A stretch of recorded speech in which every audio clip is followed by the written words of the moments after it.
In this video, we're going to learn how to create a simple ring and then two different commands. The first thing, go to File, I'm going to say New, Nope, and then I'm going to say Small Object, Inches.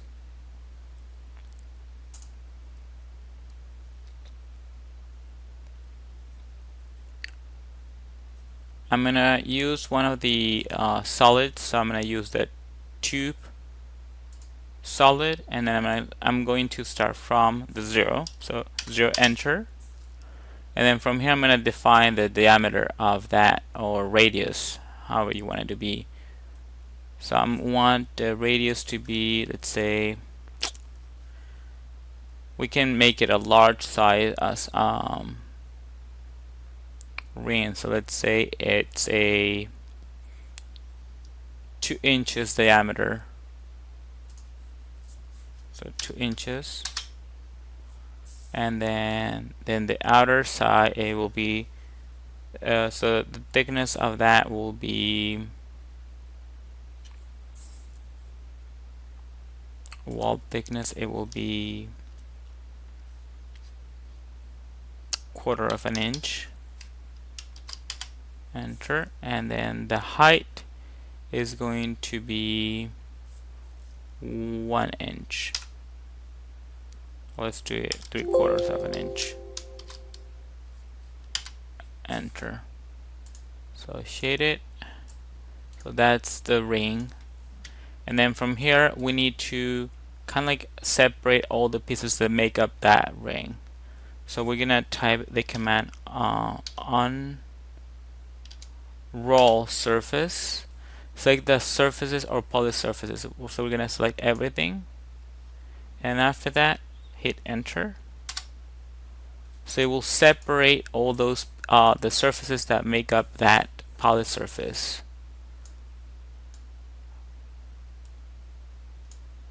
Now let's move them. So we have the bottom, the top, and the inner and the outer face.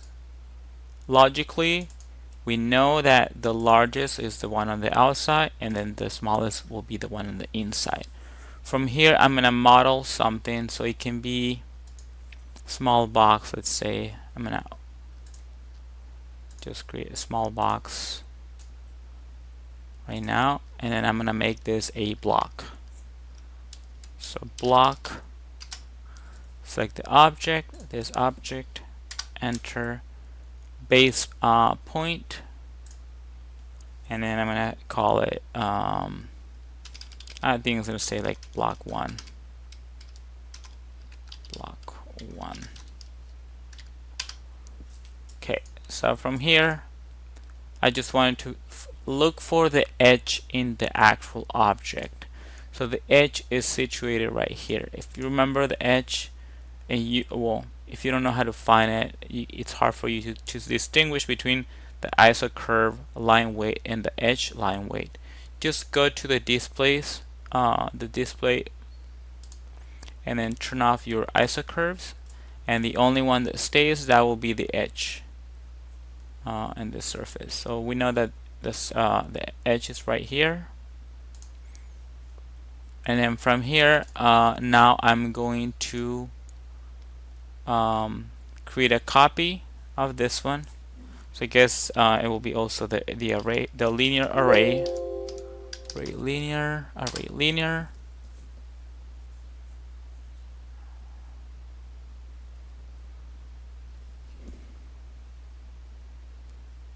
And then number of items that I want, let's say I want 5 items. Enter.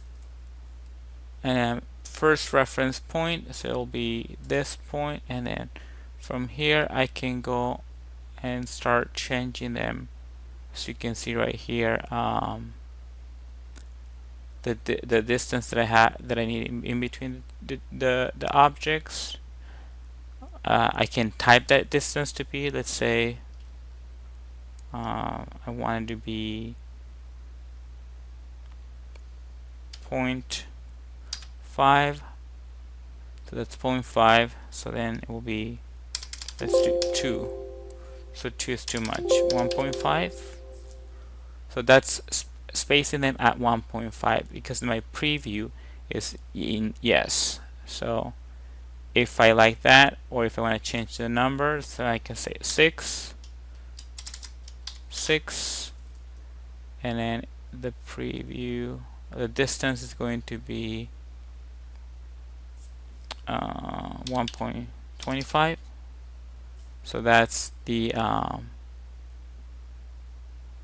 then I can see how long, what will be the spacing in between the two of them, or in between each copy. If you like that one, then hit OK, and then now you have all those elements equally spaced. So from here, I'm going to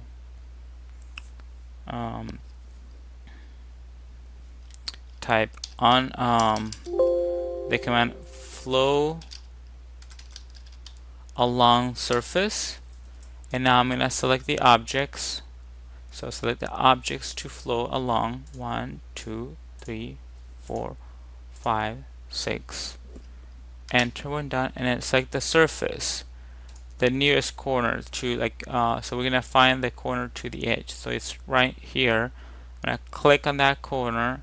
So that's the base surface, and now I'm gonna click. If that corner was placed in here, so it will be from here going that way around. So click, and now it projected all those objects in here. Now if you want to edit this object and make it come back inside the block, and then add something else to it. So let's add a cone, a little cone in here.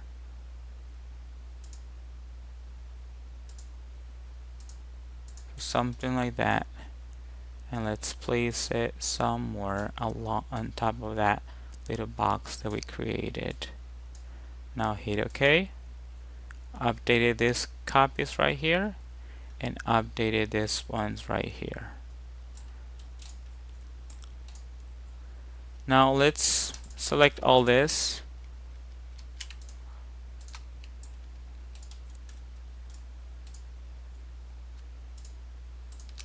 and I'm gonna group them now so I can show you something. Group, and then I'm going to move them up 5. I move it at a certain distance so I can put it back whenever I want it. Now instead of this, I can delete those. I'm gonna do a different array. So array linear, object to array, this one right here. Enter when done. Number of copies, I'm gonna say I want 10 this time. Preview yes, and then I want from here, and then let's say that's fine. And now I'm going to say flow along. You can also find that one under transform, flow along surface, and I'm going to select the objects,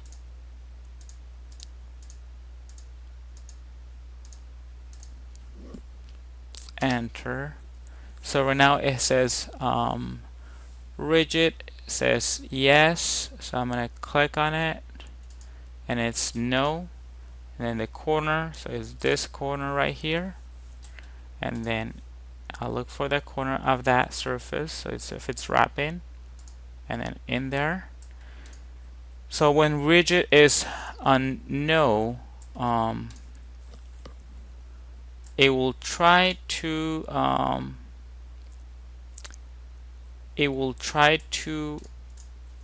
deform it.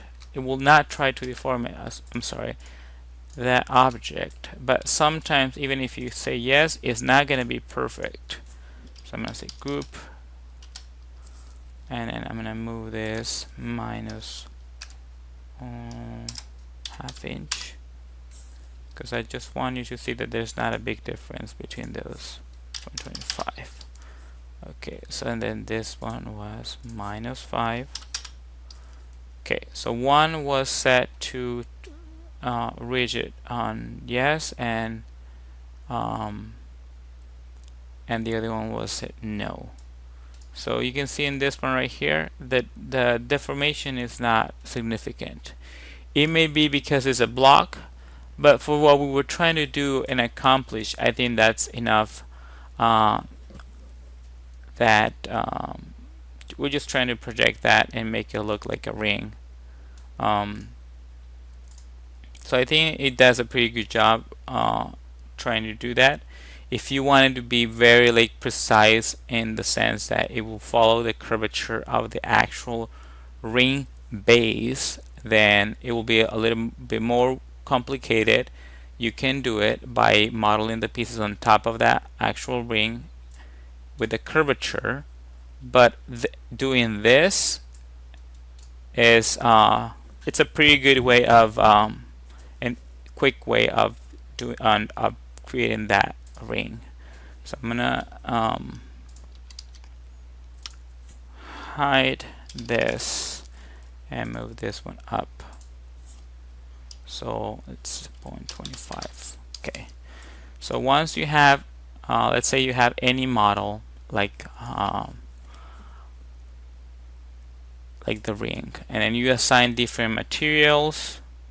So I'm gonna say I'm gonna assign different layers, so ring base, and then this will be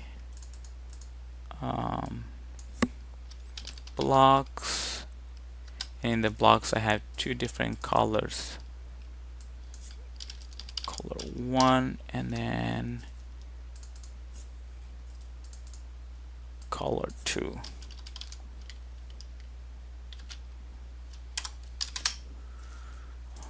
Now I'm gonna change these objects to each block.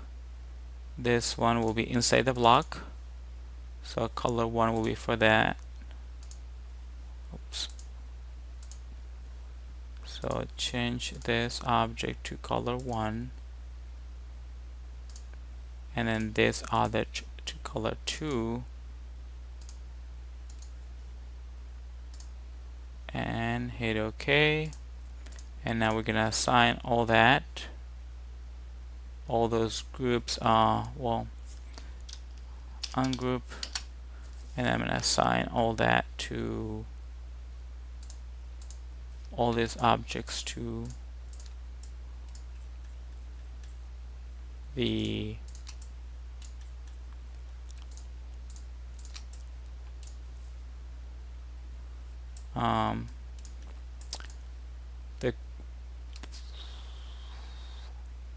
the block color, the block layer, and this will become the parent layer. So let's try it. Let's test if it worked. Okay, yeah. So now I can assign material, a quick material. We're not gonna get too complicated with this. So the base ring is going to be a metal. Just select metal, hit OK. We haven't even covered materials yet, so there's gonna be a pretty like short intro, and then to the color 1 we're gonna change this and make it another metal, and it's going to be a color, so coppery color, and then metal 2 is going to be again another metal. It can be a no, it's gonna be a metal, and then it's going to be silver, well, or bronze, and we'll make it a very like dark bronze. Okay, So now you have all those materials in there, and then we're gonna change it to render.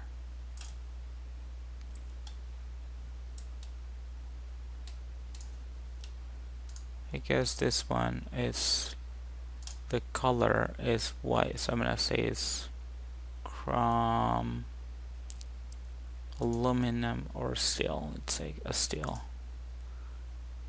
Hit OK. Okay, so let's say that that is your ring. Now you're gonna be submitting some, or saving an image of this viewport without actually rendering it. So you're gonna type the command to save an image. It will be capture, let's see, file, view capture to file. That's the command. And it's gonna select what viewport do you want it from. So in this case, I want it from the perspective based on how it looks in here. I'm not gonna change anything else. And then after that, just hit OK. And then now you're gonna save it in a folder. For now, I'm going to save it in my desktop. So I'm gonna say ring. So I'm gonna save it as a JPEG. So ring. And now I'm gonna try to open this file.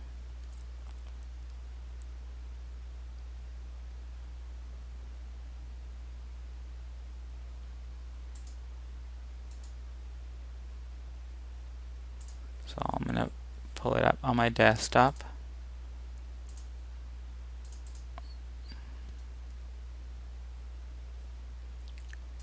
And this is the file.